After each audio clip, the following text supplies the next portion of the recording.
तो अब हम बात करते हैं इलेक्ट्रिक करंट के बारे में।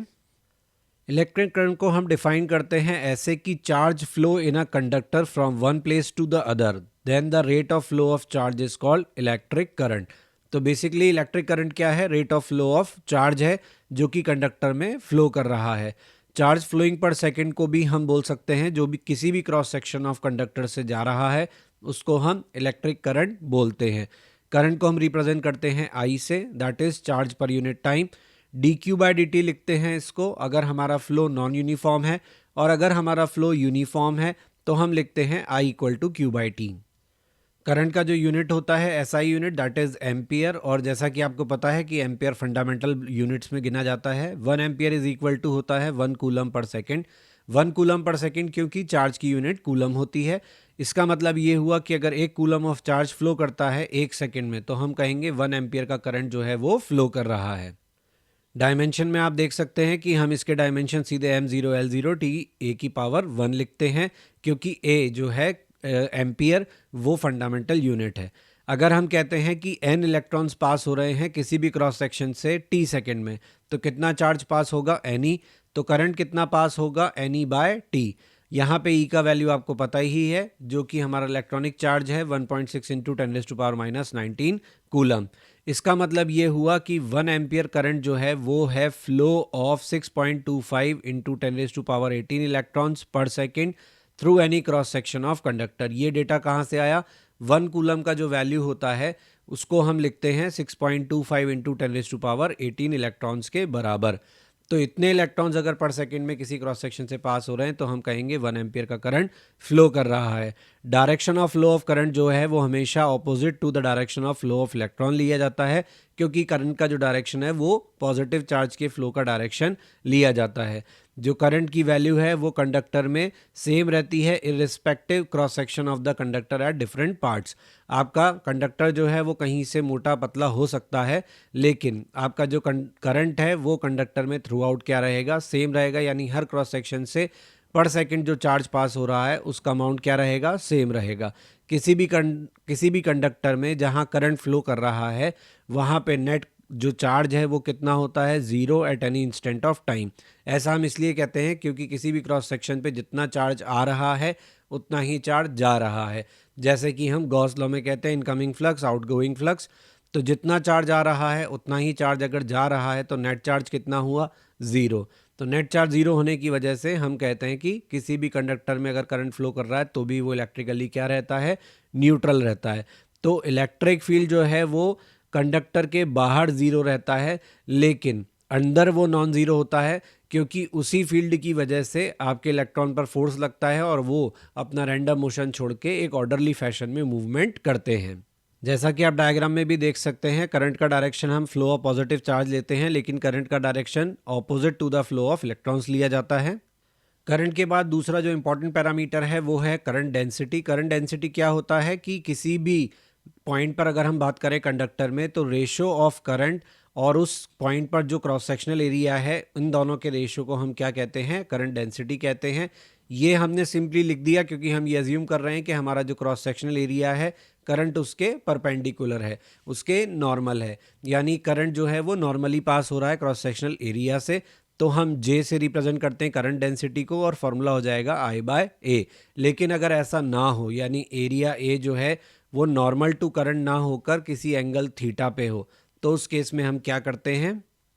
तो उस केस में करंट डेंसिटी के फॉर्मूले में जो एरिया हम लेते हैं वो एरिया का वो कंपोनेंट है जो कि नॉर्मल यानी परपेंडिकुलर है, या यूं कहें कि वो करंट की डायरेक्शन में है। जैसे कि आप यहाँ देख सकते हैं, आपका जो एरिया है अगर वो करंट फ्लो के साथ एंगल थीटा बना रहा है तो इस केस में आप एरिया का वो कंपोनेंट लेंगे जो करंट की डायरेक्शन में है।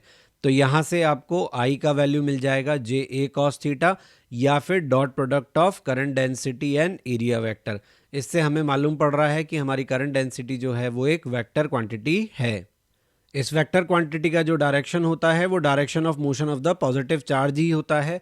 अब हम कहने को बोल सकते थे कि it is direction of electric current, लेकिन हमें मालूम है कि इलेक्ट्रिक करंट को हम वेक्टर नहीं बोलते, इसलिए यहाँ पे डायरेक्शन किससे डिफाइन किया जाता है? मोशन ऑफ पॉजिटिव चार्ज से।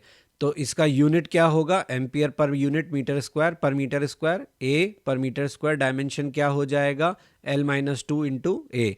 और अगर हमें कहा जाए कि n number of free electrons पर यूनिट वॉल्यूम ऑफ कंडक्टर है, यानी कि चार्ज कैरियर डेंसिटी भी हम इसको बोलते हैं कि पर यूनिट वॉल्यूम में हमारे पास कितने फ्री चार्ज कैरियर्स हैं, और ए हमारा cross sectional area of conductor है वहाँ पर, और वी डी ड्रिफ्ट वेलोसिटी है, तो हम कह सकते हैं कि वहाँ पर करंट होगा, नावेद बोलता हूँ मैं इसको NaVDE, और करंट डेंसिटी होगा NeVD, क्योंकि करंट डेंसिटी होता है I/A। ड्रिफ्ट स्पीड के बारे में मैं आपको थोड़ी देर में बताऊंगा।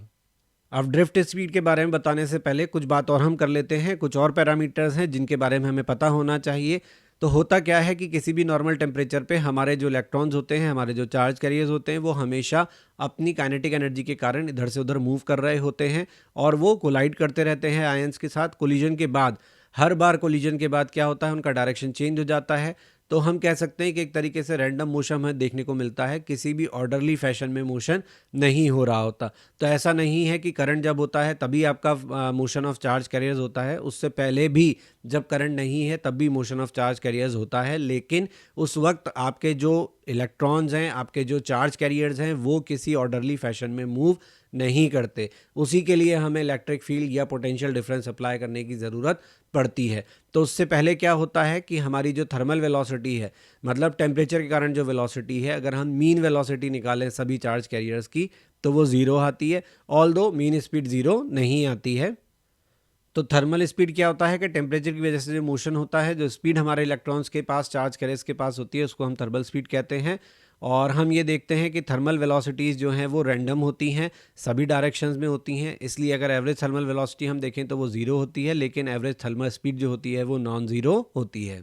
क्योंकि हमारे चार्ज कैरियर का मोशन जो होता है वो रैंडम होता है, इसलिए हम एक इंपॉर्टेंट पैरामीटर जिसको हम मीन फ्री पाथ कहते हैं, उसको हम ऐसे कैलकुलेट करते हैं कि दो कोलिजन के बीच में जो डिस्टेंस हमारा चार्ज कैरियर ट्रैवल करता है, that is called mean free path, और उन दोनों के बीच में उस डिस्टेंस को ट्रैवल करने में जो टाइम लगता है उसको हम रिलैक्सेशन टाइम कहते हैं।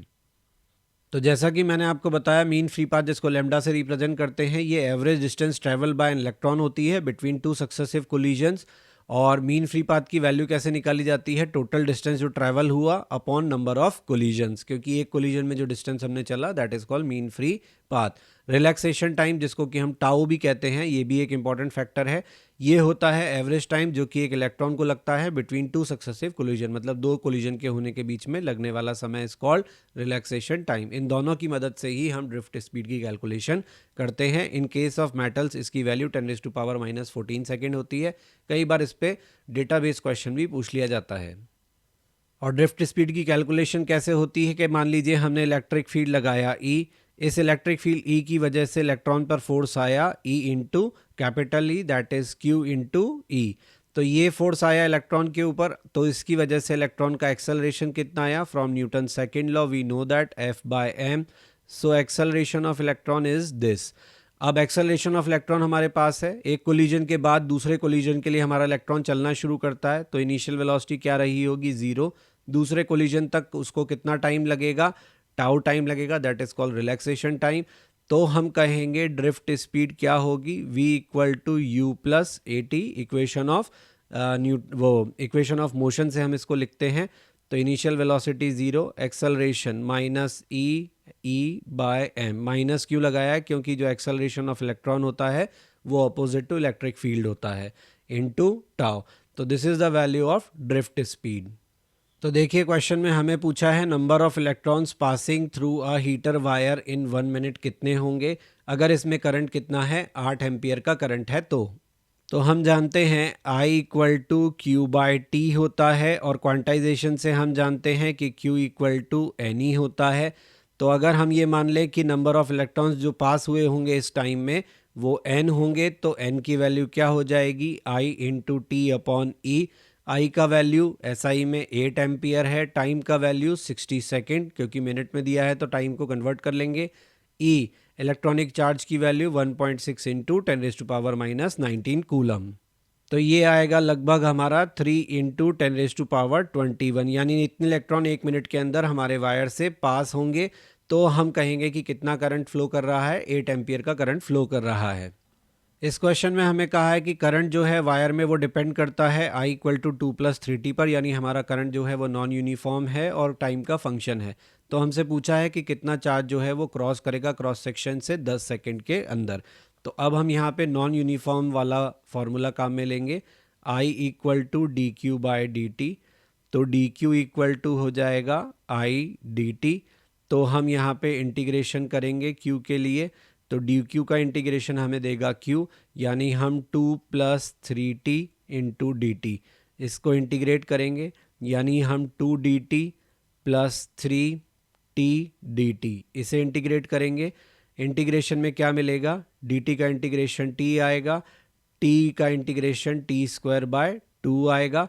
अब मैं हमेशा कहता आया हूँ कि आप हमेशा लिमिट लगाएं तो सबसे आखिर में लगाएं, शुरू में लिमिट लगा देंगे तो कैलकुलेशन संभालना मुश्किल हो जाता है। अब आराम से लिमिट लगा लीजिए, 10-0 प्लस 3/2 इंटू 100-0, क्योंकि आपकी t² रखा है यहाँ पे, तो ये कितना आ जाएगा आपका 170 कूलम।